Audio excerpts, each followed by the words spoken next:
Shazam. Fury of the Gods. So this is kind of going to be a fury of disappointment.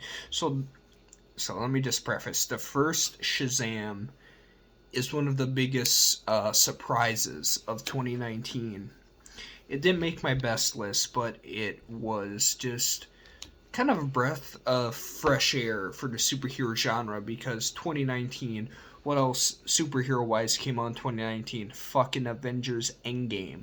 The Marvel movie to end all fucking Marvel movies, and Shazam comes out, which is a small fucking character piece, and just knocks it out of the fucking park. And the biggest plot I can give it is the ending twist where he has all the siblings put the hand on the staff, and he's like, "Say my name," and they all say Shazam, and they all become, members of the Shazam family, and it's just awesome. Like the ending of the whole movie in general is very entertaining, and that's why when I saw this one, trailers didn't really look too amazing.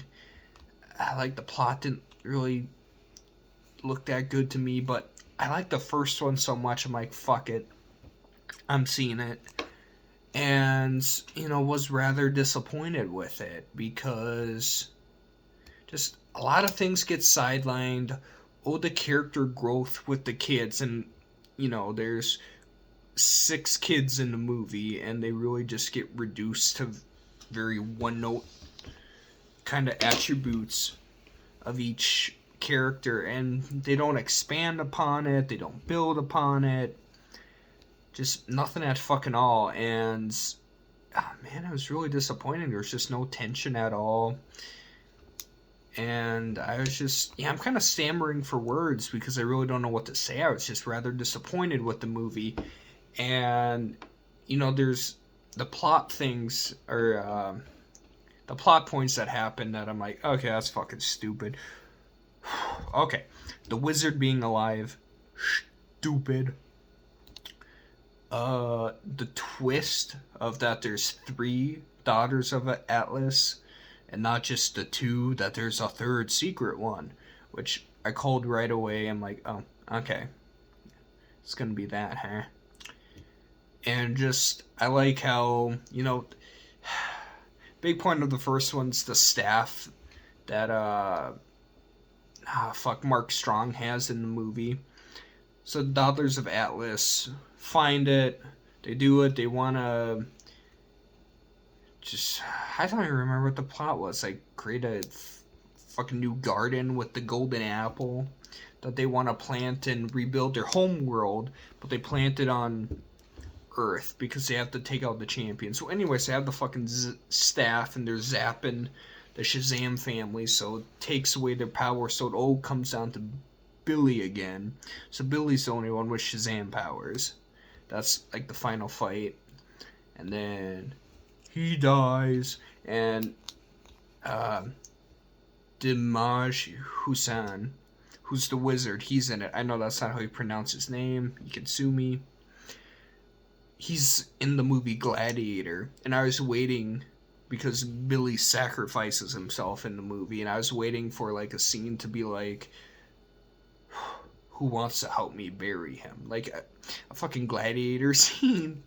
And they all, that doesn't quite happen, but yeah, they bury him. Then fucking Wonder Woman comes out, and she resurrects him because only a god can resurrect a god, even though technically she's a demigod, not a god, but vice versa.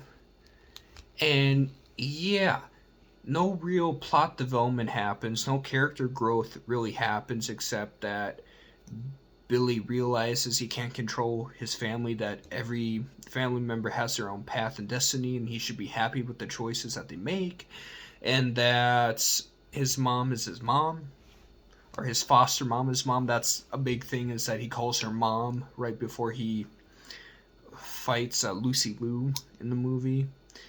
And the fact that, this movie might have more impact if the trailers were edited together better, and if they didn't, reboot the universe right now, because how the DCU is now, it's, it's getting completely rebooted with James Gunn or James Gunn at the helm, and so what impact is this movie gonna have in the DC universe, right? If they're rebooting everything, what point is there to this movie?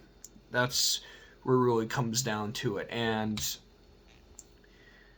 like there's too many characters to keep track of, and the movie doesn't know what to do with them, so they just kind of assign people to do stuff, and characters that we didn't know stuff about the characters we do know. Okay, what I mean by that is Atlas's daughters know that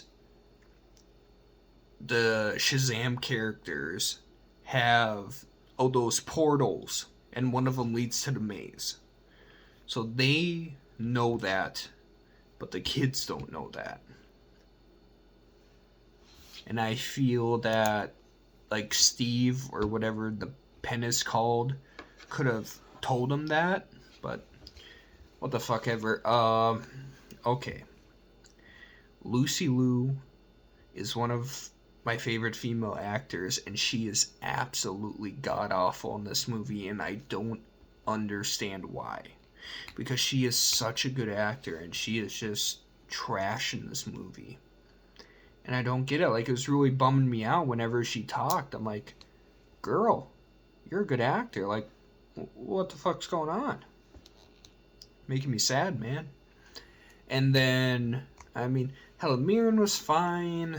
All the kids are fine. All the adults are good. The dude who plays Shazam is fantastic. Not Billy Batson, the actor that plays Shazam. He's fantastic. He's the best part of this movie. The action's trash. The only scene I liked was when Lucy Liu plants the golden apple, their world, so Olympus or whatever, the tree of life starts to grow and all these monsters spawn. And because none of the kids have their powers, it's like, well, how do we stop these? And the one thing all monsters fear is the king of monsters, the unicorn. And they do a unicorn scene, and the unicorn is like, whoever designed the unicorn, 10 out of 10. It's this big fucking black stallion farm horse thing. It's got these fucking white glistening eyes and these fucking pointed razor sharp teeth, and it's like, whoever designed this, like, fucking 10 out of 10. Like, the unicorn was just epic as fuck. But everything else is just really just bland and boring and just kind of fucking bummed me out. And the special effects, besides the unicorn, were trash. Just looked like a CGI splooge fest. And that's kind of what, like, fucking Marvel is now. Which bums me out. Like, man, this made me sad. Made me sad. At this point, I'd probably give like a 1 out of 5. I wouldn't see this in theaters.